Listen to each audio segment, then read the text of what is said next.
hay que ganarlos como sea. Y este es uno de esos partidos. Hay mucha gente involucrada, además del plantel, de nuestra familia, de los dos cuerpos técnicos que hemos tenido, de la directiva. Yo creo que hay que hacer hincapié en la ciudad, ¿no? Chimbote es una ciudad muy futbolera y la gente muy apasionada por el José Gálvez. Y la verdad sería una pena perder esa plaza para el fútbol profesional peruano. En eso estoy de acuerdo. Les deseo la mayor de la suerte. Yo me quedaría conversando un rato, pero ya tenemos que cortar. Muchísimas gracias. Mucha suerte, ¿eh? Dale, gracias. Vamos a una pausa comercial y después seguimos. Llegué acá a Lima a estudiar, no a jugar. ¿Dónde estudiaste? Yo estudié medicina en la Villarreal. ¿Medicina? Sí, yo estudié 2 años de premédicas y después, pero ya jugaba en los juveniles de la U. ¿Viste sangre? Sí, pero en pruebas muy suaves, ¿no? O sea, pero no, yo no tengo problema de eso. No. Yo soy un médico frustrado. Ah, sí. Sí. ¿Y por qué no seguiste la carrera? Porque o era un buen médico o era un buen jugador de fútbol. Ajá. Pero las dos cosas es difícil, ¿no? Pregúntale a Bilardo. Bilardo es médico, pero nunca ejerció, ¿no? ¿Y por qué hacerte entrenador?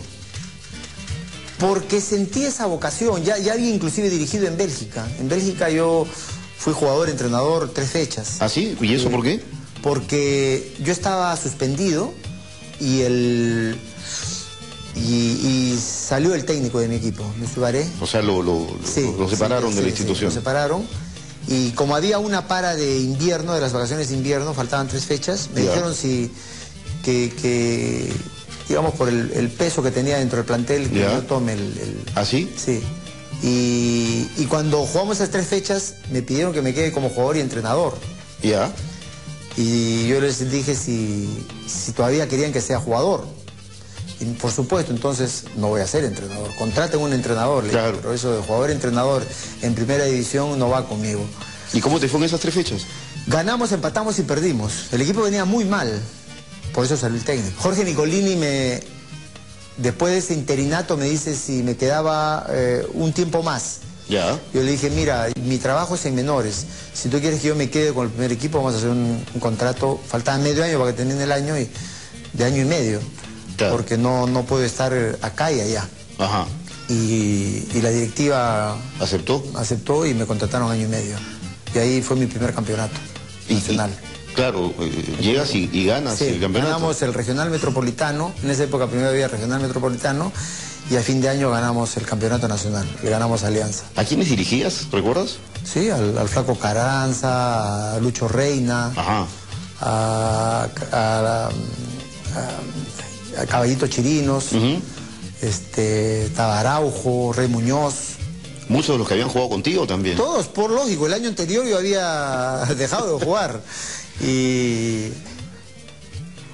Pero no era difícil, ¿No? No era difícil porque yo soy un convencido que cuando uno habla, se hace entender.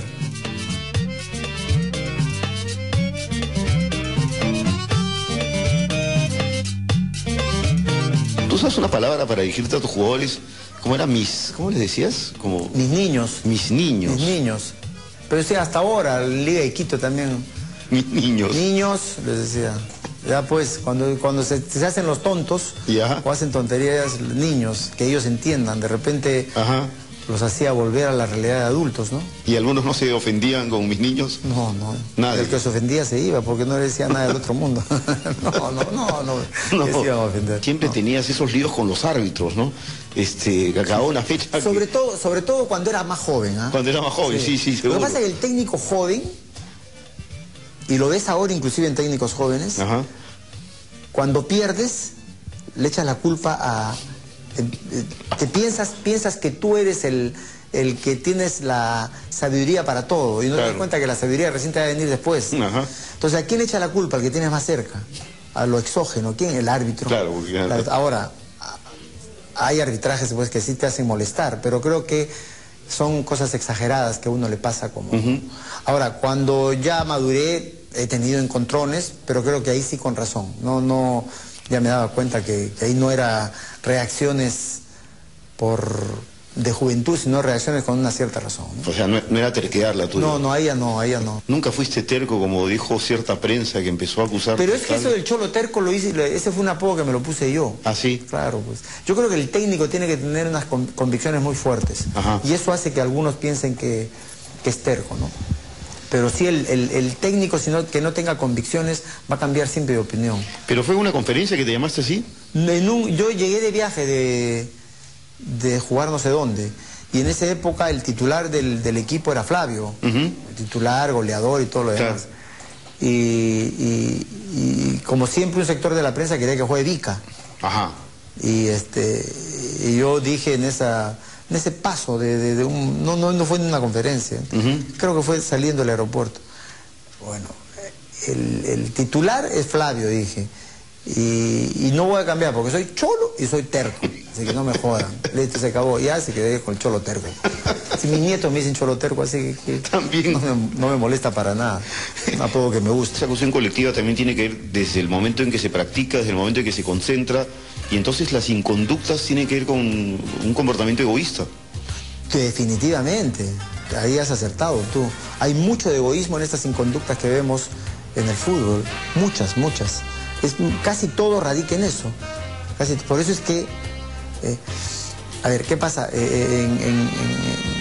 Aquí en la selección y en algunos clubes se han visto líos por estas inconductas y casi son los mismos, casi siempre son los mismos. Casi siempre son los mismos, date cuenta. Sí, sí. Entonces, ahí es donde hay que atacar eso. Con profesionales, con el don de la palabra. O sea, hay algo que yo vengo repitiendo hace tiempo, que la selección va a lograr mejores resultados en la medida que el jugador que venga se comprometa con la selección. Que llegue solamente a pensar en la selección. Que en esa semana que esté acá previo a una eliminatoria, se concentre solamente en el trabajo de la selección, que todo lo demás quede de lado. Tú supiste resolver bien pues el caso Miramar, ¿no? Mira, yo tuve 20 y tantos años de técnico. Y a mí hasta ahora me endilgan lo del caso Miramar, me lo botan en la cara. Que fue un día lunes, a la 1 de la tarde, un grupo de muchachos que se fueron a jugar vóley con un grupo de voleibolistas y que se comieron su ceviche y se tomaron su cerveza. Y a las 5 y media de la tarde, cuando ya se iban, una persona que estuvo ahí, que estudiaba periodismo, los hizo sacar hacia un costado para que le tomen fotos. Coludí de esta chica con un periodista que ya falleció. Eso fue todo. Bueno, eso me lo endilgan a mí como algo gravísimo. Pero lo supiste manejar, a eso me refiero. En ese momento castigué a Percy y a Marengo, claro, que estuvieron ahí. Porque tanto Ñol como Juan, no sé quién más, Juan estuvo creo un ratito y él no estuvo ahí, después se fue. Norberto que estuvo ahí, Norberto Solano, no jugaba porque estaba suspendido también. Juan, al estar suspendido Juan también, Marengo, en esa época no había jugadores en la selección. Claro, sí. Y yo los castigué primero y después la misma directiva, la misma gente de mi entorno me dijo, tú siempre has dicho que lo más importante es la selección. Y acá tenemos que jugar con ellos. Y jugaron. Se les multó. Yo creo que no debieron jugar. ¿Así? Con el tiempo te digo así. Ese partido, no importa que nos metan 5, en ese momento. ¿Por qué? Porque yo ya había dicho, los castigamos. El problema del golf fue que echamos a la jaula de los leones a los jugadores. Y cuando quisieron reaccionar fue tarde. Y ya después también fueron presos de sus propias palabras y listo. Claro, y la prensa mete mucho su cuchara porque está diciendo castíguelo, y a ti te decían, no, tú eres muy tibio y no sé qué, ¿no? Así es. Y después, yo debo ser uno de los que más he castigado. Pero no se ha enterado nadie, porque no tienen por qué enterarse. Claro, es una cuestión privada. ¿Por qué se tienen que enterar? En Europa tú vas y castigan y no pasa nada, se les multa y se acabó. Tú tenías una frase, ¿no? Se perdona el pecado, pero no el escándalo. Ese es el gran problema acá, que hacemos escándalo de todo. Hacemos escándalo de todo. Pero, ahora, lógicamente, a veces yo me pongo a pensar ahora, yo conozco muy poco a estos chicos actuales, los de la selección, pero son tontos, realmente cometen los mismos errores, no puede ser, pues, ¿no? Y hay algo más ahí, algo más. ¿Cómo fue llegar a esa selección de Popovich? Ahí sí llegué con mucha ilusión y terminé con mucha decepción. ¿Por cuestiones internas? Sí, por todo lo que pasó, que no quiero comentar porque sería infidente, pero ahí sí llegué con mucha ilusión de aprender de un hombre como Popovich, y terminé con mucha decepción.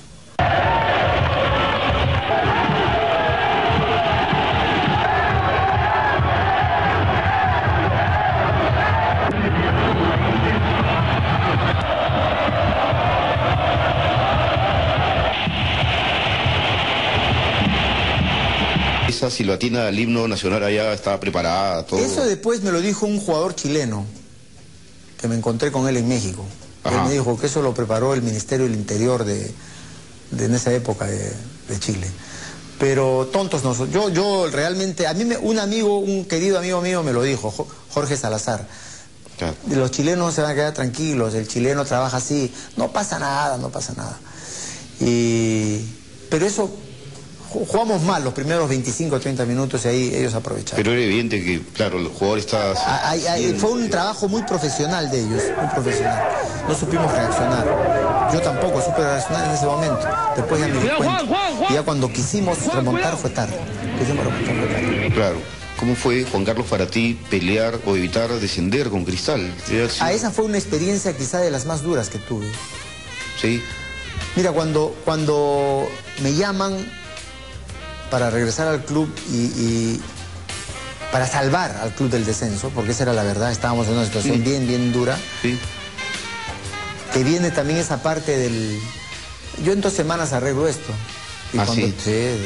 Y cuando te das cuenta, 3 semanas, 4 semanas, 2 meses, no arreglabas nada. ¿Y por qué querías que en 2 semanas lo arreglabas? ¿Conversabas con los jugadores? Pensando jugar como un equipo que... O sea, yo siempre había peleado en equipos que tenían que campeonar. Ajá, claro. Entonces, cuando pasó todo ese tiempo, me di cuenta que no teníamos que jugar a campeonar, teníamos que jugar para salvar el descenso. Con jugadores que podían ser campeones. Así es. Qué duro. Que es duro, y entonces les hice ver eso. Y si teníamos que ganar 1-0, ganábamos 1-0. Y se dio una segunda rueda excepcional. Tuvimos ahí sí un campeonato. Si hubiéramos tenido esa primera ronda, claro, que no, lógico, yo no estuve ahí, estuve en los últimos partidos nada más, el equipo hubiera sido campeón. Pero jugamos pragmáticamente, con la soga al cuello. Inclusive en 3 semanas le ganamos a la U, a Cienciano y Alianza, 1-0, 1-0, 1-0. Ajá. Sufriendo mucho, pero yo recuerdo con Lalo García Rosell, hacíamos presupuesto para el año siguiente en primera y en segunda. Pero eso lo sabíamos él y yo nada más. ¿Te estás preparando para ir a segunda? Sí. ¿Y te ibas a quedar en segunda? Lo dije. Yo creo que ahí a partir de ese momento que lo dije, los jugadores se dieron cuenta que teníamos que salir de eso. Porque yo lo dije públicamente, ¿sí? A pesar de que mis colaboradores, mi preparador físico de esa época me decía, vámonos, no podemos, vas a... Vámonos. Sí, decía, no puedes, dice, esa bendita palabra, ¿cómo llaman? Tu imagen. Oye, mi imagen se rompe, no me interesa, pero acá estamos para algo, vamos a salvar este equipo, vamos a salvar de irnos al descenso. Pero si el equipo se iba al descenso, y lo dije, yo me iba al descenso con el equipo y dirigí en segunda. Y salvamos felizmente, muy bien, con una muy buena segunda rueda, pero fue una experiencia durísima. Terminó y me fui, me acuerdo, de España. Al mismo, tomé el avión, jugamos con Boys, terminó el partido a 5:30 de la tarde y a las 8 de la noche me estaba yendo a España. 17 días a relajarme ahí. El sistema nervioso de cada uno reacciona de diferentes maneras. ¿Cómo reaccionaba el tuyo ante esa situación? Hasta el apéndice se me reventó. Fue operado el apéndice. Claro. Son cosas orgánicas, pero yo siempre digo, hasta el apéndice se me reventó. Es bien bravo. Mientras no se te reviente el cerebro, no hay problema. Yo ya soy ya también más frío. Ya te das cuenta que la vida está hecha para eso. Yo ahora que estoy mayor ya me doy cuenta, no están las piedras. O sea, no todo en la vida son éxitos. Hay muchos fracasos y eso hay que levantarse. Pero eso para mí fue un gran éxito, salvar al Sporting Cristal del Descenso.